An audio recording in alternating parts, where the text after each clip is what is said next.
Hi, I'm Antoni Chrysostomou, the Director of Global Partnerships for BusyLamp. And I'm Andrew Dey, Senior Director in the Legal Operations Consulting team at Consilio.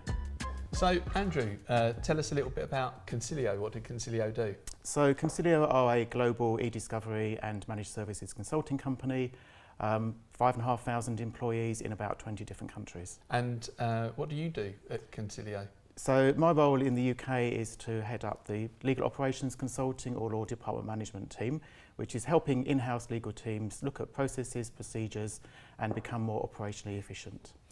As we're kind of coming towards the back end of COVID, what would you say you're seeing as the biggest challenges for in-house teams at the moment? So I think part of it is sort of going back to the office and starting to sort of pick things up again. People have got used to working remotely, so I know there are some pressures sometimes for people to be in the office a certain number of days a week that's influencing, how they try to get back to normal. But I think in many ways the same challenges are there as they were sort of 2 or 3 years ago in terms of, process efficiencies, focus on like what do legal do, doing more for less, those sorts of things. Trying to do more for less. It's obviously a big challenge. I'm guessing with, maybe budget slashes or less investment into legal because of the uncertainty that we've got in the world at the moment. Perhaps this is a challenge that is even more prominent for legal teams. What advice would you give legal teams that are really being driven to try and do more for less at the moment? So I think you sort of almost need to go back to the basics and look at in terms of how you're structured. We help lots of organisations, not just with technology projects, but actually in terms of what they should insource, what they should outsource. Have they got a panel? Can they run things more efficiently with their law firms? Sometimes that strategy bit moves into benchmarking. So looking at what other legal teams are doing, there's always a demand to know what others are doing in the market. And sometimes we're then helping people implement the solutions or even help with training and sort of change management, because sometimes technologies get bought, but actually the adoption is less than it should have been. So you mentioned having members of the team working remotely makes it a lot more difficult to train and maybe there are some bigger challenges around adoption. What advice would you offer, or how could Consilio help a company that's in that particular scenario? Well, I think adoption, as we've said, can be a challenge unless you've looked at it properly and you've considered the change management aspects. I've seen it's a bit worrying really when sometimes we talk to organisations in terms of making the business case for things like matter management and e-billing, and they will I'll ask them, okay, what team have you got in place to support not only the implementation but the business as usual changes?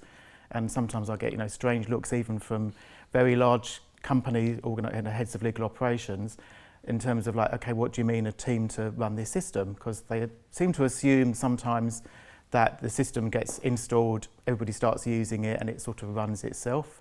You and I know from an e-billing system, actually, e-billing systems do give you benefits, but you do need to invest time, not only in setting up things like your guidelines and your rules so that they're in place for the invoice validation, but also actually for someone to support that system. So it's not magically going to be able to work out when someone's not in the office because they're on maternity leave and route their invoices to somebody else. It's not going to magically answer all those questions that the law firms may have when they're submitting their leads files to the system. So actually you do need a sort of e-billing administrator, and that needs to be part of the business case. And that person as a super user can then actually help with the adoption. Yeah, we do that actually. So we always split training into 2 different areas. You've got the training for your standard users, and then you've got training for admin users or super users that really need that intricate detail and know how to, react and ensure that the system is being used in the right way, basically. Are you seeing that there's an increase in law firms adopting the lead standard? I know that we expect the larger and maybe the kind of larger end of the mid-sized law firms to be using leads, but are you seeing some of these smaller law firms start to adopt leads as well? So definitely, leads is there as an international standard, so we're trying to encourage people to use that standard because it makes life easier for law firms and their clients. So historically, you're right, it would have been the larger firms would have been very familiar with leads, but actually now most law firms that we're working with at Consilio are using those lead standards. Maybe behind the scenes they might not immediately recognise they're using them, but they're using time and billing systems that generally can output data in that format. Tell us a bit about the return on investment that a client can achieve by using something like e-billing when it comes to, for example, enforcing billing guidelines. So I think, probably that people normally tend to talk about a figure about 5% of your external legal spend is a general acknowledged figure. So I think it relies on you still having the data within those invoices. So you could have an invoice that just says services rendered and a certain amount of money, but actually the in-house legal team's now looking for a lot more detail in terms of who the lawyers were that worked on the matter, what their rates were and how many hours they've worked on different activities with narratives against them. Yeah. So you want that detail really. What's really driving adoption of this kind of legal technology is the increasing collaboration and efficiency from both sides, right? So what kind of collaboration do you think is possible for law firms and in-house teams when they're using legal technology like e-billing? So I think on the e-billing side, it obviously makes it much easier to question activities that have taken place on the invoice. So you can go back to the law firm, you can comment on them, you can even remove things if you disagree with them. Generally, I think there's a trend much more now for there to be more collaboration directly between law firms and their clients. So, in some cases, law firms are now actually providing status updates through the matters themselves rather than what would have traditionally been an email or a conversation with somebody. That email text has to be copied into a report or into a system to report on. So if we can use the data in more than one way, then that's obviously beneficial, not just to the law firm, but actually to the client as well. Yeah, and then looking at this from the other perspective, if we think about the way that the legal team collaborates with their internal stakeholders or their internal clients, how do you see e-billing or matter management playing a part in that? Because that's a really important aspect as well, isn't it? Well, how many times do I hear people in the business sort of say, where have I got to on that legal matter? Actually, that's quite a common question. So for them to be able to go to some sort of dashboard, look at the matters that they've submitted to the legal team and find out the status of them and where they've got to. Self-serve is sort of one of the big things that's happened in the last few years. Lots of business users want to become more self-sufficient in their approach to legal work. Yeah, it's exactly the reason why we built MatterSpace actually with the legal service request functionality in there. I think having the data and understanding the kind of requests that are coming from the business gives you those data points to then action, maybe identifying some more self-serve that's available or, working in a slightly different way with your internal stakeholders. So Andrew, we're obviously both hearing the same sorts of things come out of our clients and prospects.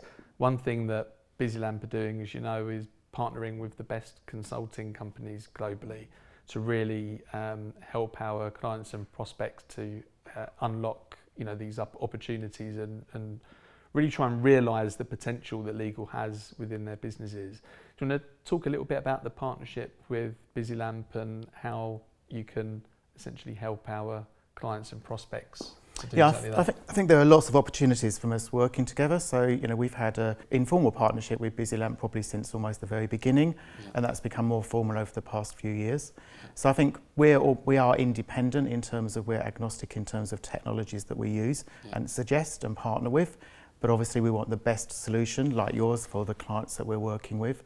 So we're able to sort of help look at their requirements, work out how they actually could get the best value out of a system, the best return on investment, and then work with you to work out how that system could be implemented. Yeah, and I think that requirements bit is actually really important, isn't it? Having somebody external to kind of challenge the thinking a little bit, make sure that the requirements are actually overcoming some of the challenges that they've got so they can get the most opportunity from the solutions.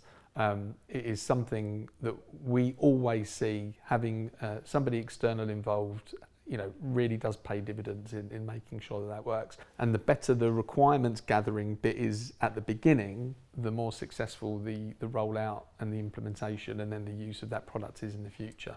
Definitely true, but obviously just don't forget that we're actually working with lawyers. So lawyers sometimes when you ask for requirements can come up with very long lists of requirements that actually are not really the critical requirements they need to deliver on day one. So lots of those might be nice to have. So part of the role that we play is how can you prioritise those requirements so that you do get a successful implementation and the implementation doesn't go on forever because people are continually trying to put in additional features that they think they might use at some point in the future. Yeah, so a bit more of a phased approach. Correct, yeah. Yeah, perfect. Thanks very much for speaking to us today, Andrew. Thank you.